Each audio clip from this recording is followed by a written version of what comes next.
ఎన్ సాంబశివరావు గారు.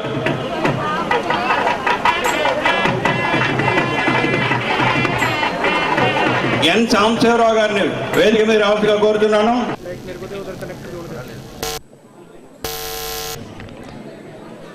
మా ఆహ్వానాన్ని మన్నించి ఇక్కడికి వచ్చిన పెద్దలకి, రాజధాని నగరంలో తెలుగు జాతికి, తెలుగు భాషకి, రాష్ట్రానికి కృషి చేసి, మన రెండు రాష్ట్రాలకి కృషి చేసి ఎన్నో విధాలుగా సహకరిస్తున్న మిగతా స్నేహితులకి కూడా నా స్వాగతం. శ్రీ శ్రీ శ్రీ స్వరూపానందేంద్ర సరస్వతి స్వామి వారు విచ్చేసుకున్నారు. వారి ఆశీర్వచనంతో ఈ 27వ ఉగాది వేడుకలను శుభారంభం చేయవలసిందిగా ఆహుతులందరి తరఫున, అకాడమీ తరఫున సభక్తి పూర్వకంగా విజ్ఞప్తి చేస్తున్నాం. Now blessings by Sharada. ఈరోజు క్రొత్త సంవత్సర శుభారంభ కార్యక్రమం ముందుగా హస్తినాపురంలో ఢిల్లీ తెలుగు అకాడమీ వాళ్ళు ఏర్పాటు చేయడం చాలా సంతోషదాయకం. 27 సంవత్సరాల నుంచి ఈ కార్యక్రమం చేస్తున్నారు. 27 అంటే 9 సంఖ్య వస్తుంది కాబట్టి ఇది ఒక విజయోత్సవం. మన్మథనామ సంవత్సర ప్రారంభం. ఈ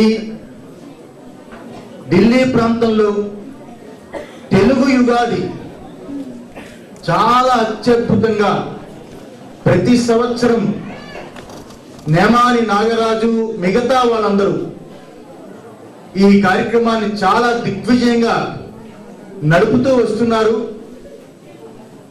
మన క్రొత్త సంవత్సరం అంటే ఒక క్రొత్త అనుభూతి. విదేశాలలో క్రొత్త సంవత్సరం అంటే డిసెంబర్ 31 పూర్తవుతుంది, జనవరి 1 ప్రారంభమవుతుంది. ఆ డేటికి, ఆ నెల యొక్క పేరుకి మానవుడికి ఉన్న సంబంధం ఏమిటో తెలియదు. అయితే కాలానికి నిర్ణయం చేసే ఏకైక ధర్మ పదం ఏదైతే ఉందో అది భారత భూమిలో మాత్రమే ఉంది. కాలానికి నిర్ణయం చేసింది. కాలానికి రూపం లేదు, కాలానికి నామం ఉంది.